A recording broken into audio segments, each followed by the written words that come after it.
Jamais elle n'a été aussi sollicitée. La Miviludes a rendu son rapport annuel la semaine dernière sur les sectes donc. Et avec la crise du Covid-19, on peut dire que les discours sectaires se sont adaptés. C'est ce que constate la mission interministérielle de vigilance et de lutte contre les dérives sectaires. Bonjour Marion Dubreuil. Bonjour. Vous êtes du service police-justice d'Europe 1. Marion, depuis 2015, le nombre de signalements a augmenté de 40% avec une part prépondérante de la santé alternative.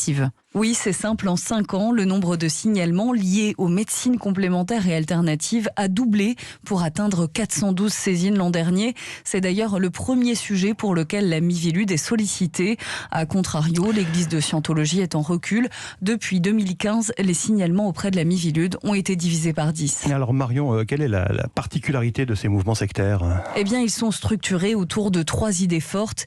Dire que l'approche de la médecine scientifique ne prend pas en compte l'être humain dans toute sa dimension, affirmer que la santé publique est aux mains de lobbies pharmaceutiques et enfin prétendre que toutes les solutions sont dans la nature ou en soi. Le jeûne et le fait de manger cru sont par exemple promus par Thierry Casasnovas auprès de ses millions d'abonnés.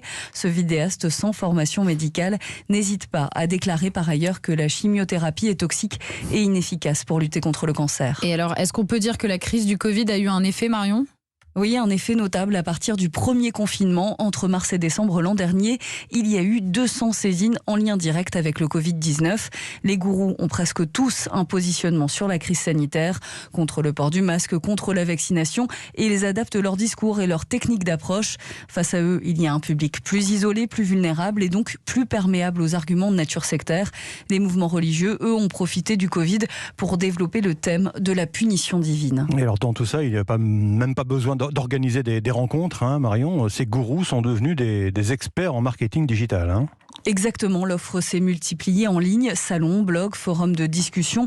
On peut parler de gourou 2.0, pas de notoriété sans présence sur Instagram et Facebook, nous explique le rapport de la Miviludes. C'est le cas des petits groupes. Les gourous d'envergure internationale, eux, privilégient la rareté.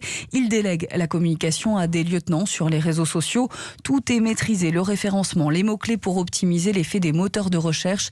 Les tests de personnalité proposés à l'internaute permettent également de recueillir ces données personnelles pour le relancer et en faire ensuite un adepte. Enfin, les prestations, consultations ou soins sont proposés à distance et facilités grâce au paiement en ligne. Merci Marion Dubreuil du service police-justice d'Europe 1.